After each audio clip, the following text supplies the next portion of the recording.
Today we will be solving this lead code medium question 3341, and this is a daily question as well. So what is the question? Let's see. Find minimum time to reach last room. Okay. So there is a dungeon with n cross m rooms arranged as a grid. What does a dungeon mean? So it is a underground prison where it has some rooms, right?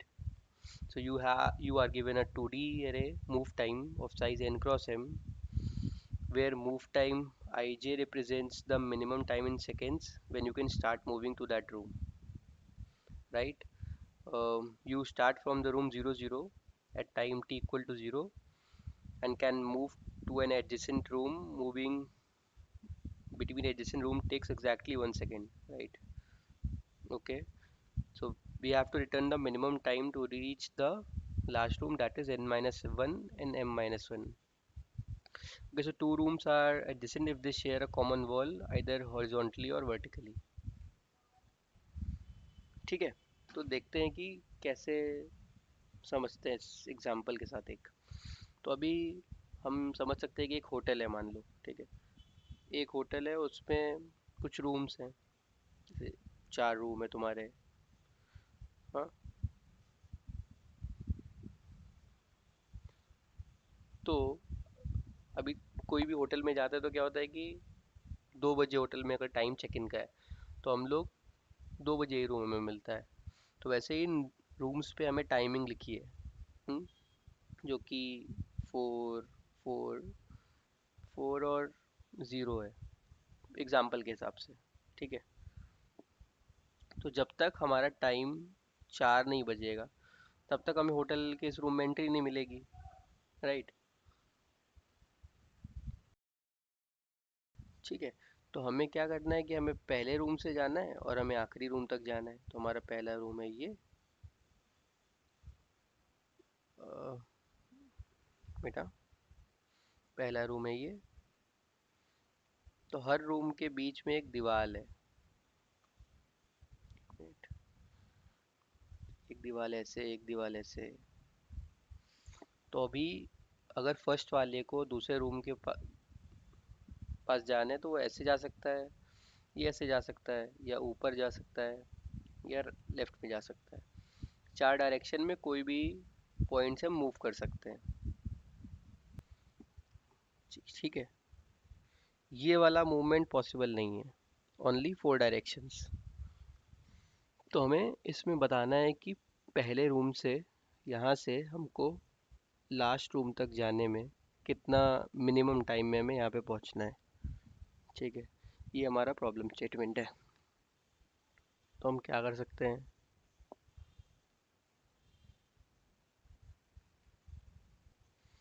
कि हम तो फिर हम पहले room पे हैं, मान लो।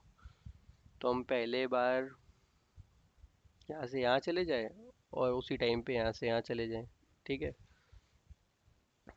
तो क्या होगा, हमें एक स्टेप और जाना होगा। तो यहाँ से हम यहाँ से यहाँ आ सकते हैं और यहाँ से भी इधर आ सकते हैं। तो ये हमारा फाइनल रूम होगा। तो इससे देख के समझ में आ रहा है कि कुछ हमारा बीएफएस से होगा, राइट। बट इस केस में हमारा बीएफएस नहीं लगेगा। क्यों नहीं लगेगा, ये भी एक क्वेश्चन होता है सबके दिमाग में।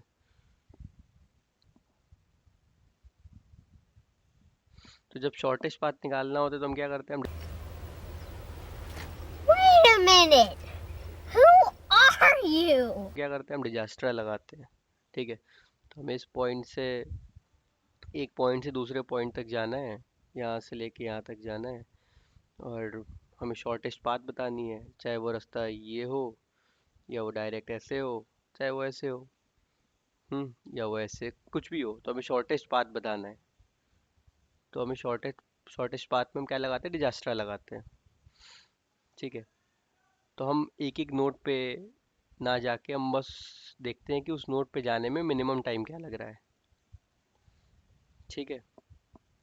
अभी इस केस में बीएफएस क्यों नहीं लगेगा, प्लेन बीएफएस हमारा क्यों नहीं लगेगा, ये सोचो। तो बीएफएस में क्या होता है कि हम एक नोड पे जाते हैं, हाँ, फिर हम मतलब एक जैसे यहाँ से स्टार्ट किया हमने, ठीक है, हम यहाँ से यहाँ पे गए दूसरी दूसरी नोड पे। फिर मान लो हमको एक ये नोड है, एक ये नोड है, ये नोड है। हम्म, हमें इस लास्ट वाली नोड तक पहुँचने का मिनिमम टाइम बताना है, इस वाले तक का। तो हो सकता है कि इसका आंसर ऐसे पहुंचने में मिनिमम हो सकता है कि या तो ऐसे पहुंचने में मिनिमम हो, कुछ भी हो सकता है, राइट। बट अगर हम बीएफएस लगाएंगे तो हमें एक दिक्कत होगी कि एक बार अगर हम उस नोड को विजिट कर लिए तो उसके बाद हमें दूसरी बार उसको विजिट नहीं करते हैं बीएफएस में, ठीक है।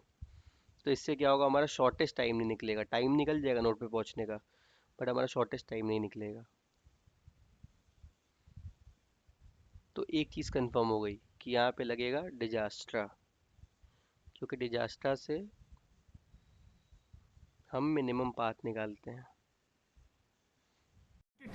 अबे जल्दी बोल, कल सुबह पनवेल निकलना है। राइट, ठीक है। तो अभी एक एग्जांपल देखते हैं जो हमारा क्वेश्चन में दिया हुआ है। 0 4 4। तो इस 4 का मतलब ये है कि जब टाइम हमारा 4 सेकेंड होगा तब इस रूम का दरवाज़ा खुलेगा, ठीक है। टाइम इक्वल टू 0 और 0,0 से हम स्टार्ट कर रहे हैं, ठीक है। हमको जाना है आखिरी तक, और एक रूम से दूसरे रूम तक जाने का जो टाइम है वो लगता है 1 सेकेंड, ठीक है। तो हम लोग क्या करते हैं, ड्राई रन करके देखते हैं। हमने टाइम इक्वल टू 0 से स्टार्ट किया, हम्म, और 0,0 ये हमारा रो और कॉलम है स्टार्टिंग में इनिशियली, ठीक है। अब यहाँ से हम दो डायरेक्शन में जा सकते, चार डायरेक्शन में मान लो जा सकते हैं, ठीक है। तो सबसे पहले देखते हैं किसी पॉइंट से चार डायरेक्शन में जाना कैसे है, ठीक है। तो कैसे हम डिक्लेयर करेंगे कि हमको इधर जाना है, इधर जाना है। तो एक सिंपल सी अप्रोच बताता हूँ। जो भी करंट रो है, हम्म, तो अगर हमारा रो -1 हो रहा है, ऊपर जाने के लिए रो -1 हो रहा है, तो ये हो जाएगा -1, और कॉलम सेम रह रहा है तो वो 0, ठीक है। ऐसे ही अभी राइट में देख लेते हैं, और डाउन और लेफ्ट तीनों जगह देख लेते हैं। नीचे जाने के लिए हमारा रो +1 हो रहा है और कॉलम सेम रह रहा है, राइट।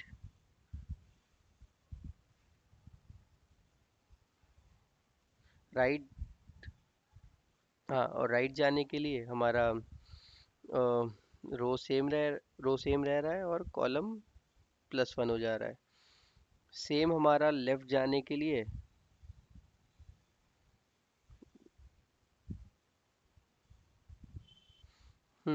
माइ रो सेम रह रहा है और कॉलम -1 हो जा रहा है, ठीक है। ये हमारा 4 डायरेक्शन का मूवमेंट हो गया। तो हम एक चेक भी रख लेंगे कि अगर हमारा आउट ऑफ बाउंड्स जाता है तो हम कंसीडर नहीं करेंगे, इसके बाहर आ गया, देखिए यहाँ पे, तो इसे कंसीडर नहीं करना है। तो हमने 0,0 से स्टार्ट किया, और अब हमको दोनों इधर जाना है, एक राइट साइड और एक डाउन जाना है, ठीक है। तो यहाँ से जाने के लिए यहाँ पे भी 4 था और यहाँ पे भी 4 था, तो ये इतने सेकंड मिनिमम हमको वेट करना है। हम्म, तो करंट टाइम हो गया हमारा, अब 4 सेकंड हो गया है, ठीक है। अब 4 सेकंड बाद हमारा गेट खुल गए होंगे, तो हमको करंट पॉइंट से नेक्स्ट पॉइंट पे जाने के लिए लगेंगे 1 सेकंड। तो t इक्वल टू 5 सेकंड पे हम पहुंच जाएंगे 0,1 पे, और सेम t इक्वल टू 5 पे हम पहुंच जाएंगे 1,0 पे। दोनों पॉइंट पे हम पहुंच जाएंगे, राइट। अब देखेंगे मूव टाइम पे, तो वो आखिरी वाला भी गेट 4 मिनट पे खुल गया था। तो ये अभी करंट टाइम से, और करंट टाइम हमारा हो रहा है 5, ठीक है। ये हो गया करंट, तो वो गेट खुल चुका है। तो हम डायरेक्ट वहाँ से 1 सेकेंड में लास्ट गेट पे जा सकते हैं। ये ऊपर नहीं मतलब नीचे था ऐसे, तो लास्ट गेट पे पहुँच जाएंगे 6 सेकेंड पे। और अगर लेफ़्ट वाले से देखेंगे, वो भी 5 सेकेंड पे था, यहाँ से इधर जाने में भी 1 सेकेंड लगेगा, तो इसको भी 6 ही लगेगा। तो रिटर्न कर देंगे minimum time equal to 6, right. ठीक है, तो देखते हैं इसको कैसे और आगे सॉल्व होगा, क्या रखना है। तो एक हम प्रायोरिटी क्यू रख लेंगे, ठीक है, जिसमें इनिशियली हमारा रो ज़ीरो, कॉलम ज़ीरो और टाइम हमारा ज़ीरो है। ठीक है, फिर इसको हमने कब तक चलाना है, जब तक पी क्यू एम्प्टी नहीं हो जाता या हमारा एंड रो और कॉलम नहीं पहुंच जाता, जो कि n-1 और m-1 है। ठीक है, वहां तक हमको चलाना है, कहाँ तक, n-1 और m-1 जो भी है। ठीक है, तो अभी इस केस के लिए जब हमने उसको row zero, column zero, time zero, हाँ, ये रखा है, तो अभी हमको नेक्स्ट साइड जाने के लिए वेट टाइम निकालना होगा। तो वेट टाइम क्या होगा हमारा, वेट क्या होगा सोचो। तो वेट हमें करना होगा जो कि हमारा मूव टाइम है, जो हमको दिया हुआ है गेट खुलने का टाइम। हाँ, जब गेट खुलेगा, और जो करंट टाइम है हमारा मूव में से करंट टाइम, तो ये हमारा वेट टाइम है। ठीक है, अगर हमारा टाइम ज़्यादा है और वेट टाइम कम है, तो हमारा वही ज़ीरो रख लेना है। तो इस दोनों में हमें मैक्सिमम ले लेना है, ज़ीरो कॉमा मूव टाइम और वेट टाइम, मूव टाइम और करंट टाइम में। ठीक है,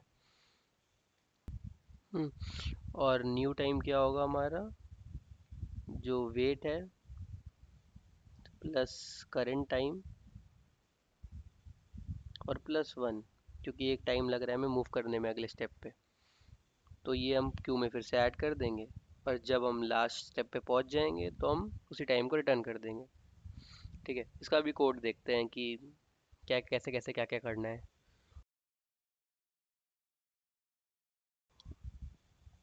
तो सेम हमने बोला था एक प्रायोरिटी क्यू रखेंगे जिसमें हम रो, कॉलम और टाइम रखेंगे। ठीक है,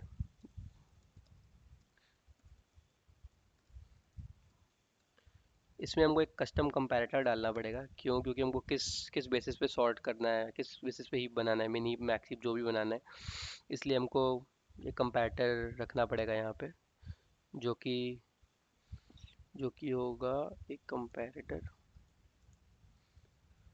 रेटर डॉट कंपेयरिंग इंट। ठीक है, और हमको टाइम से वो करना है। ठीक है, टाइम से हम मैनेज करेंगे। ओके, A2 क्या, ठीक है, एक हम रख लेंगे अपना फाइनल मैट्रिक्स, जो कि हमारा आंसर होगा कि कितना टाइम लग रहा है मूव करने के लिए। ये हमारा जाएगा मूव टाइम डॉट लेंथ, और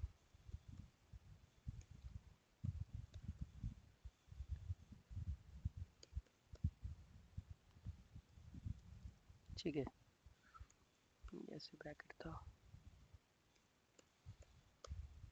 ठीक है, अब इसको हम लोग पहले इनिशियली मैट्रिक्स को हम मैक्सिमम वैल्यू से रिप्लेस कर देते हैं, ताकि हमें मिनिमम टाइम जब हमें करना हो डिजास्ट्रा के थ्रू तो हमें पता चले, राइट। तो फॉर ऑब्जेक्ट, और हम इसमें क्या,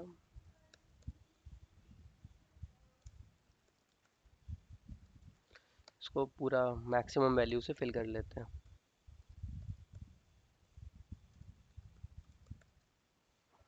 ठीक है, ओके, तो अब हम प्रायोरिटी क्यू में एक रख लेते हैं रो, कॉलम और टाइम, जो कि 0,0,0 जो हमने स्टार्ट किया है। ठीक है, एक हम डेल्टा रो और डेल्टा कॉलम बना लेंगे, जो कि हमारा होगा मूव करने के लिए सारे डायरेक्शंस में। जो एक हमने बनाया था -1, 0, 1, 0, जो कि हमें बताएगा कि किस डायरेक्शन में हमें मूव करना है, सेम रो और कॉलम दोनों के लिए। ठीक है, तो मैं इसको ऐसे ही लिख लेता हूँ क्योंकि मेरे को हैबिट हो गई है अभी।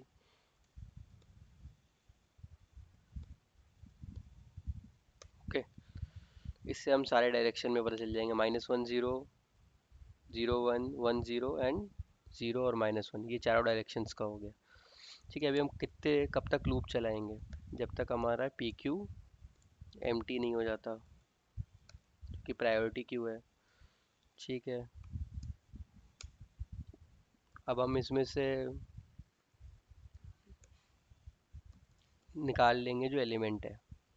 सबसे पहले इसमें हमारा पता चल जाएगा रो क्या है।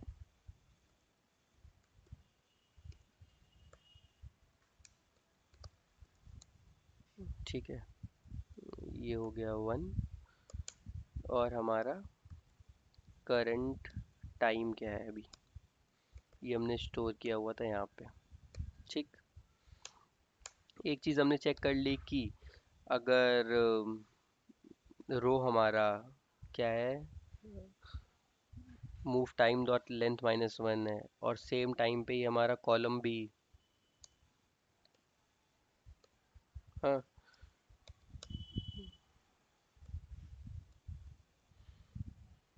-1 करना है, लास्ट रो और लास्ट कॉलम देखना है। ठीक है,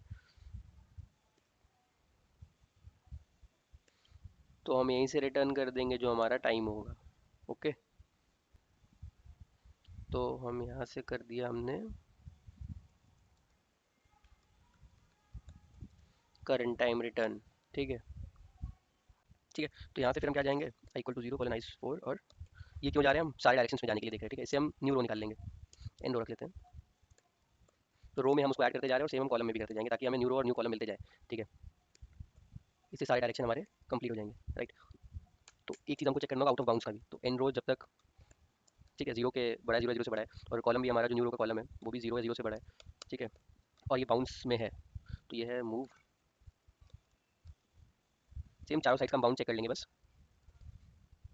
ओके, ठीक है, ये बाउंस का हो गया चेक। तो अब हमको वेट टाइम निकालना होगा नए रो और कॉलम पे जाने के लिए। तो ये क्या होगा हमारा, तो मिनिमम हमको 0 तो वेट करना ही होगा। ठीक है, और कहाँ जाने के लिए, न्यू रो न्यू कॉलम का जो टाइम है वो, और हमारा करंट टाइम जो है। ठीक, इससे हमारा वेट टाइम निकल जाएगा। फिर हमको न्यू टाइम निकालना होगा, जाने में कितना लगेगा। इससे हमें पता चल जाएगा कि वेट टाइम प्लस जो हमारा करंट टाइम हो चुका है +1, ये हमारा न्यू टाइम हो जाएगा।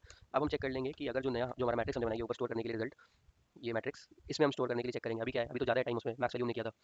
तो matrix of n row new column, अगर ये बड़ा है हमारा न्यू टाइम से, राइट, तो हम मैट्रिक्स में स्टोर भी कर देंगे और क्यू में हम ऐड भी कर देंगे। क्या कर देंगे हम, यहाँ पे न्यू टाइम रख देंगे, और क्यू में क्यू,